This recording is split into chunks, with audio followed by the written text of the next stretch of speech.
Ah, East Asia, home to fascinating stories and delicious cuisine. Now, we all know China, the perennial hegemon, boasting vast armies, sprawling cities, and enough gunpowder to make Guy Fawkes blush. In their quest for domination, the Chinese emperors swallowed nations like dumplings, from the Yue people in the south to the nomadic Hu in the north. Yet there was one small peninsula tucked away in the Asian northeast that remained beyond China's reach. Yes, my friends, Korea. It seems like an oddity that Korea managed to survive next to such a gargantuan neighbor for millennia, and trust me, it's not due to a lack of interest on China's part. The first Chinese invasion of Korea came as early as the Han Dynasty. Emperor Wu, after expanding China's borders to the north, south, and west, set his sights on dominating Korea. Back then, Korea wasn't a single unified country, but rather multiple smaller kingdoms vying for control over the peninsula. Thinking them weak, Emperor Wu sent forth his armies, and while he did manage to topple the kingdoms in the north, his progress quickly stalled. You see, Korea's geography is any attacker's worst nightmare. Great mountain ranges form a natural spine down and across the Korean peninsula, creating choke points and hindering the movement of large armies. These mountains were more than mere obstacles. They were the base of a sprawling network of over 2,000 Korean forts and castles.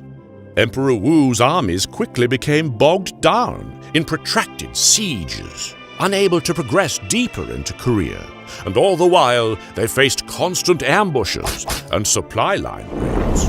Out of the 4 commanderies Han China carved out of Korea, only one survived for more than a few years, with the rest crumbling to revolt soon after Emperor Wu's death.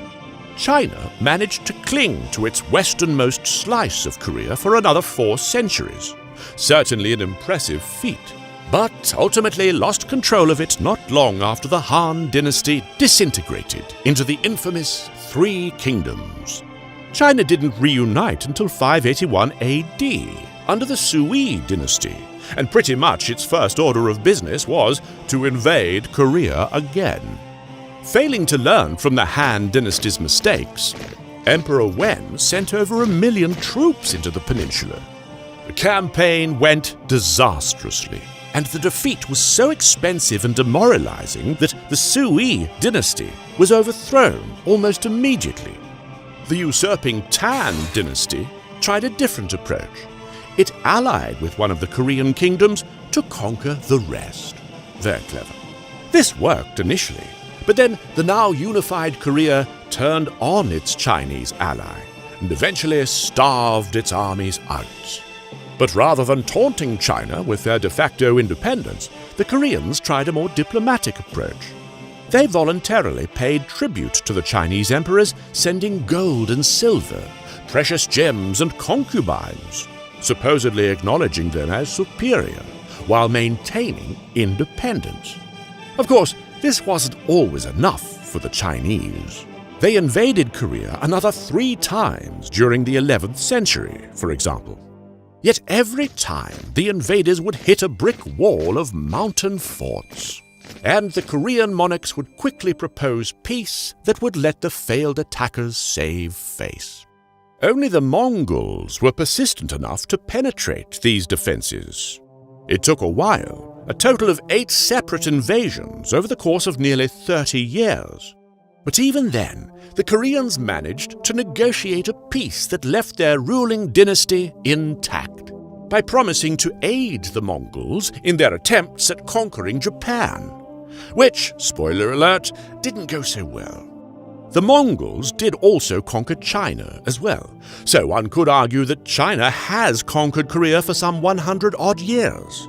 But the Mongols were Mongols, not Chinese, and they only conquered China after defeating Korea. So we here at SideQuest, like the African ostrich, have buried our head in the sand, metaphorically, and chosen to ignore it.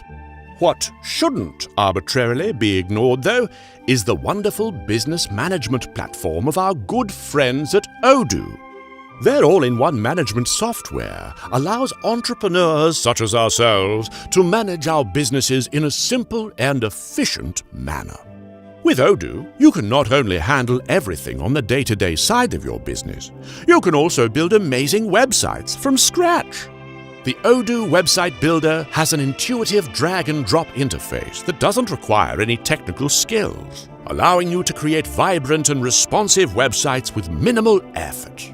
You can easily customize and enhance your website with Unsplash, a vast library of royalty-free images, and, best of all, you can harness the power of AI to generate text and provide accurate translations. The Odoo Website Builder is just one of 45 applications that you can utilize to cover all of your business needs. When you join Odoo, your first application is completely free for life, whether you choose the Website Builder or any other app.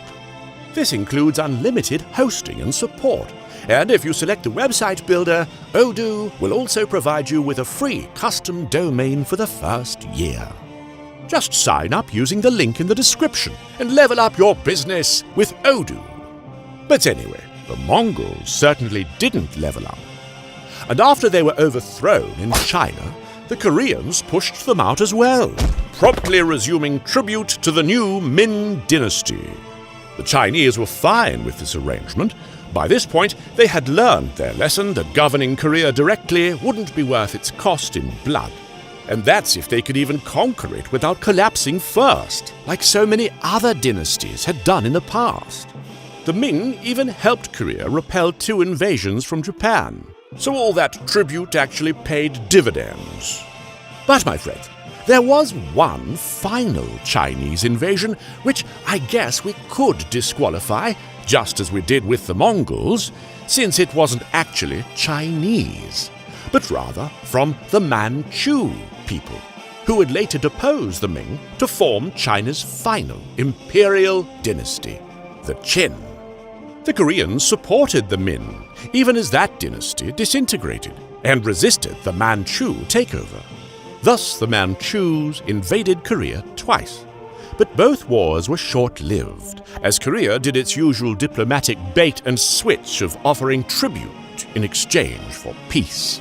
The Koreans continued paying tribute all the way to 1895, when the rising empire of Japan defeated China and began meddling in Korean affairs.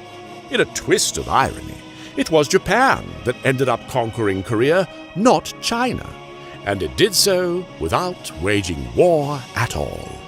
After defeating China, the Japanese pressured Korea into becoming a protectorate in 1905.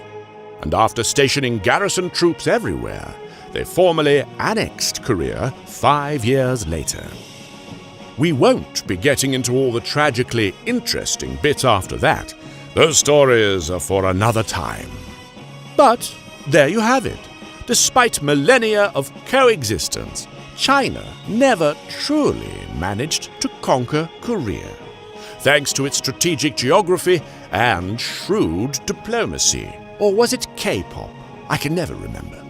My friends, I hope you enjoyed this foray into East Asian history. Make sure to leave a like and be kind and loving and constructive in the comments, and let us know what other historical adventures you'd like us to embark on. Many thanks to our wonderful patrons for their unwavering support. And as always, stay tuned for the next stubbornly unannexable episode of Side Quest.